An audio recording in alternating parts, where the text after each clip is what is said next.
Hi ಎಲ್ರಿಗೂ ನಮಸ್ತೆ. ನಾನು ನಿಮ್ಮ ಗೀತಾ ನಿಂಗನಗೌಡ್. ಈಗ ನಾನು ಉಳುವೆಯ ಒಂದು ಸುಕ್ಷೇತ್ರವಾಗಿರ್ತಕ್ಕಂಥ ಚನ್ನಬಸವೇಶ್ವರ ದೇವಸ್ಥಾನದ ಒಂದು ಸುಂದರವಾಗಿರ್ತಕ್ಕಂಥ ನೋಟದ ಬಗ್ಗೆ ಹೇಳ್ತಾ ಇದ್ದೀನಿ. ಇದು ಉತ್ತರ ಕನ್ನಡ ಜಿಲ್ಲೆ ಡಿಸ್ಟಿಕ್ಕಿನ ಒಂದು ಜೊಯ್ಡಾ ತಾಲೂಕಿನಲ್ಲಿರ್ತಕ್ಕಂಥದ್ದು. ಈ ಒಂದು ಉಳುವೆಯ ಒಂದು ದೇವಸ್ಥಾನ ಕಾಡಿನ ಮಧ್ಯದಲ್ಲಿ ಬಹಳ ಸುಂದರವಾಗಿ ಇರ್ತಕ್ಕಂಥದ್ದು. ನಾವು ರಾತ್ರಿ 7:30-8 ಗಂಟೆ ಆಗಿತ್ತು ಉಳುವೆ ರೀಚ್ ಆದಾಗ. ತುಂಬ ಚೆನ್ನಾಗಿ ಕಾಣ್ತಾ ಇತ್ತು. ಒಂದು ಲೈಟಿನ ಒಂದು ಬೆಳಕಿನಲ್ಲಿ ದೇವಸ್ಥಾನ ಜಗಮಗಿಸ್ತಾ ಇತ್ತು. ಇದು ಎಂಟ್ರೆನ್ಸ್ ನೋಡ್ರಿ, ಇದು ದೇವಸ್ಥಾನದ ಎಂಟ್ರೆನ್ಸು. ಇನ್ನೂ ಎಲ್ಲ ಅಂಗಡಿಗಳು ತೆರೆದುಕೊಂಡಿದ್ವು ನಾವು ಹೋದಾಗ. ವ್ಯಾಪಾರ ಸ್ಟಾರ್ಟ್ ಇತ್ತು. ಇದು ದೇವಸ್ಥಾನದ ಒಂದು ಎಂಟ್ರೆನ್ಸು. ನಾನು ಸಹಿತ ಒಂದು ದೇವಸ್ಥಾನಕ್ಕೆ ನಾನು PUC ಓದಬೇಕಾದ್ರೆ ಬಂದಿದ್ದೆ. ಬಟ್ ಈಗ ಸೆಕೆಂಡ್ ಟೈಮ್ ನಾನು ದೇವಸ್ಥಾನಕ್ಕೆ ಭೇಟಿ ಕೊಟ್ಟಿದ್ದು. ಭಾಳ ಚೆಂದ ಐತೆ ದೇವಸ್ಥಾನ ನೋಡ್ರಿ. ನಾವೆಲ್ಲರೂ ಸೇರಿ ದೇವಸ್ಥಾನಕ್ಕೆ ಹೋಗೋ ಖುಷಿ ಒಳಗಿದ್ವಿ. ಶ್ರೀ ಚನ್ನಬಸವೇಶ್ವರಾಯ ನಮಃ ಅಂತಕ್ಕಂಥ ಒಂದು ದ್ವಾರ ಬಾಗಿಲಿದ ಮೂಲಕ ನಾವು ಒಳಗಡೆ ಪ್ರವೇಶವನ್ನು ಪಡೆದುಕೊಂಡ್ವಿ. ಇಲ್ಲಿ ನಮಗೆ ಬೇಕಾಗಿರ್ತಕ್ಕಂಥ ಮಾಹಿತಿಯನ್ನು ಸಹಿತ ನೀಡಲಿಕ್ಕೆ ಕೌಂಟ್ರು ಸ್ಟಾರ್ಟಿಂಗ್ ಹತ್ತೈತಿ. ಇಲ್ಲಿ ಉತ್ತರ ಕನ್ನಡ ಜಿಲ್ಲೆಯಲ್ಲಿ ಬರ್ತಕ್ಕಂಥ ಎಲ್ಲ ತಾಲೂಕುಗಳ ಬಗ್ಗೆ ಮಾಹಿತಿಯನ್ನು ಕೊಟ್ಟಿದ್ದರು, ಮ್ಯಾಪನ್ನು ಹಾಕಿದ್ರು. ಇಲ್ಲಿ ಸಹಿತ ಅನೇಕ ಮಾಹಿತಿಗಳು ಬೇಕಾದರೆ ನಾವು ಕೌಂಟರ್ನಲ್ಲಿ ಕೇಳಬೇಕಾಗಿತ್ತು. ಇಲ್ಲಿ ನೆಕ್ಸ್ಟು ಇಲ್ಲಿರ್ತಕ್ಕಂಥ ಒಂದು ದೇವಸ್ಥಾನದ ಒಂದು ಚಿತ್ರಣವನ್ನು ಸಹಿತ ಕೊಟ್ಟಿದ್ದರು. ಇಲ್ಲಿ ಈ ಒಂದು ಕರ್ನಾಟಕ ರಾಜ್ಯದಲ್ಲಿ ಈ ಒಂದು ಡಿಸ್ಟಿಕ್ಕು ಯಾವ ಒಂದು ಲೊಕೇಶನಲ್ಲಿ ಬರ್ತೈತೆ ಅನ್ನೋದನ್ನು ಡೀಟೇಲಾಗಿ ಕೊಟ್ಟಿದ್ರು.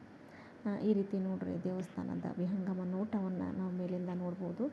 ತುಂಬ ಚೆನ್ನಾಗೈತೆ ದೇವಸ್ಥಾನ. ಈ ಒಂದು ದೇವಸ್ಥಾನದ ಒಂದು ಪ್ರಾರಂಭದಲ್ಲೇ ಇಲ್ಲಿ ಏನಾಗ್ತದೆ ಅಂದರೆ ವಸತಿ ಗೃಹಗಳು ಕಂಡುಬರ್ತಾವೆ. ಈ ಒಂದು ದೇವಸ್ಥಾನದ ಆವರಣದಲ್ಲಿ ಸಹಿತ ನಾವು ಉಳ್ಕೋಬೋದು. ಬಟ್ ನಾವು ಇಲ್ಲಿ ಬಂದು ವಿಚಾರಣೆ ಮಾಡಲಿಲ್ಲ. ನಾವು ಅಲ್ಲೇ ಸ್ವಲ್ಪ ಹಿಂಭಾಗದಲ್ಲಿ ನಾವು ಉಳ್ಕೊಂಡಿದ್ದು. ಇಲ್ಲಿ ಒಂದು ವಿಶ್ರಾಂತಿ ಕೊಠಡಿಯನ್ನು ಮಾಡಿದ್ದಾರೆ.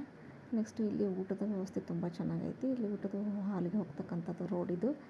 ಇಲ್ಲಿ ಸಹಿತ ಒಂದು ಬಂದ ಭಕ್ತಾದಿಗಳಿಗೆ ಉಳ್ಕೊಳ್ಳಿಕ್ಕೆ, ಭಜನೆಗಳನ್ನು ಮಾಡಲಿಕ್ಕೆ ಇರ್ತಕ್ಕಂಥ ಒಂದು ಸಭಾಭವನ ಟೈಪ್ ಮಾಡಿದ್ದಾರೆ. ಇನ್ನು ಕೆಳಗಡೆ ಬಂದರೆ ಸಹಿತ ಇಲ್ಲಿ ಸಹಿತ ತುಂಬ ವಿಸ್ತಾರವಾಗಿರ್ತಕ್ಕಂಥ ಒಂದು ಒಳಾಂಗಣ ಪ್ರದೇಶ ಐತಿ. ಇಲ್ಲಿ ಸಹಿತ ವಸತಿ ಗೃಹಗಳು ಅದಾವೆ. ಈ ವಸತಿ ಗೃಹಗಳಲ್ಲಿ ನಾವು ಸಹಿತ ಉಳ್ಕೋಬಹುದು ನೋಡ್ರಿ. ಸಿಕ್ಕಾಪಟ್ಟೆ ವಸತಿ ಗೃಹಗಳದಾವೆ. ಇವೆಲ್ಲ ಜಾತ್ರಾ ಸಮಯದಲ್ಲಿ ತುಂಬಿರ್ತಾವೆ. ಬಟ್ ಈ ಟೈಮಲ್ಲಿ ಅಂದರೆ ನಾವು ಜಾತ್ರಾ ಸಮಯವನ್ನು ಬಿಟ್ಟು ಹೊರತು ಹೋಗಿರ್ತಕ್ಕಂಥ ಟೈಮಲ್ಲಿ ಎಲ್ಲ ಖಾಲಿ ಇರ್ತಾವೆ. ಇಲ್ಲಿ ತುಂಬ ಚೆನ್ನಾಗಿ ದೇವಸ್ಥಾನದ ಒಂದು ಒಳ ಆವರಣ ಇತ್ತು. ಸಾಕಷ್ಟು ಜನರು ರಜಾ ದಿನ ಆಗಿರೋದ್ರಿಂದ ಎಲ್ಲರೂ ದೇವಸ್ಥಾನ ನೋಡಲಿಕ್ಕೆ ಬಂದಿದ್ದರು. ನಾವು ಸಹಿತ ಭಾಳ ಒಂದು ಕ್ಯೂರಿಯಾಸಿಟಿಯಿಂದ ದೇವಸ್ಥಾನ ನೋಡ್ಲಿಕ್ಕೆ ಬಂದ್ವಿ. ಇಲ್ಲಿ ನಮ್ಗೆ ಬೆಳ್ಳಿ ರಥ ಕಣ್ಣಿಗೆ ಕಾಣ್ತು. ಬಟ್ ಬೆಳ್ಳಿ ರಥ ಹೌದಲ್ಲೋ ನಂಗೆ ಗೊತ್ತಿಲ್ಲ. ಬಂದಿರ್ತಾರಲ್ಲ, ಆಮೇಲೆ ಇಲ್ಲೇ ಭಜನೆ ಹಿಂಗೆಲ್ಲ ನೈಟ್ ಎಲ್ಲ ನಿದ್ದಿಗಿಡ್ಬೇಕು ನೋಡೋದು.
ಸೌಂಡ್ ಯಾಕ್ರಿ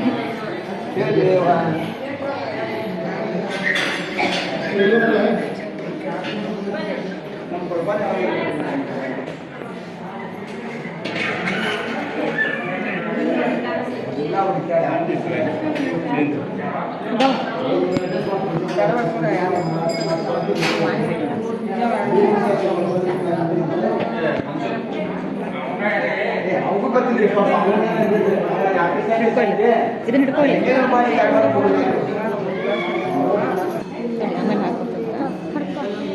ಆಮೇಲೆ ಆಮೇಲೆ ಹಾಕ್ಕೊಡ್ತೇನೆ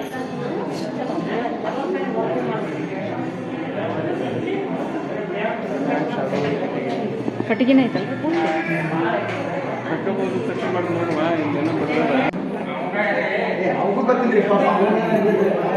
ಹಿಡ್ಕೊಳ್ಳಿ ಇದನ್ನ ಹಿಡ್ಕೊಳ್ಳಿ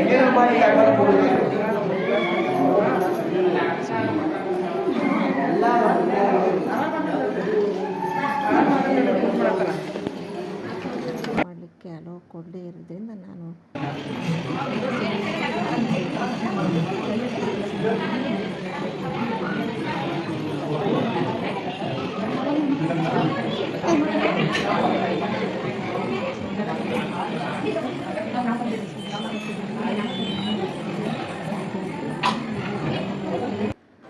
ಈ ರೀತಿ ನಾನು